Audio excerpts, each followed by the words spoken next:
السلام علیکم۔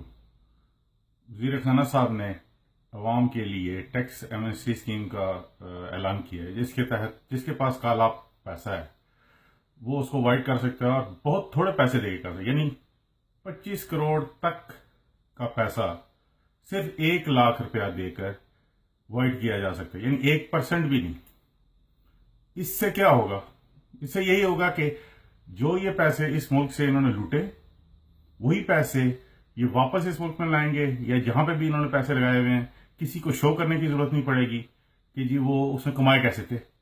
اور وہ وزیر خزانہ جس نے خود بیان حلفی سپریم کورٹ میں جمع کرا رکھا ہے، اس نے یہ اعلان کیا۔ اب ہوگا پھر بھی یہی کہ اس کے پیسے پھر بھی نہیں آئیں گے، ہمیں یہ پتہ ہے، لیکن چلیں شاید آئیں گے۔ لیکن یہ بھی تو دیکھیں کہ ریشو کیا ہے۔ عام آدمی بینک سے 50,000 روپے سے زیادہ نہیں نکال سکتا، اس کو 3% ٹیکس نہیں دینا پڑتا، اس کو 6% ٹیکس دینا پڑتا ہے۔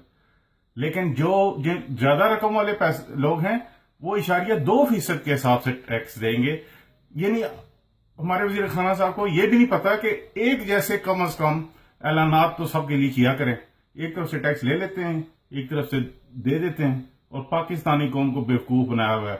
اچھا، انہوں نے ایک اور اعلان بھی کیا، کسی ممبر اسمبلی کو بھی اگر سزا ہوئی ہے اینی منی لانڈرنگ اسکیم کے ایکٹ کے تحت، یا اس پہ کوئی جرم پہلے سے ہے، اس پہ یہ اطلاق نہیں ہوگا۔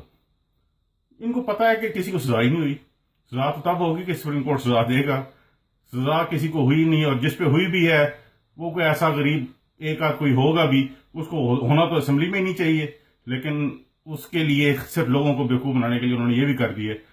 میں اور ہم اور آپ، ہم سب شاید یہ جانتے ہیں کہ اگر جتنے پیسے یہ اس طرح سے ٹیکس اکٹھے کرنے میں کریں گے نا، اس سے زیادہ پیسے شاید یہ لبرٹی مارکیٹ کے سارے دکانداروں سے صحیح طرح سے ٹیکس لے لے، تب بھی یہ زیادہ پیسے اکٹھے کر سکتے ہیں۔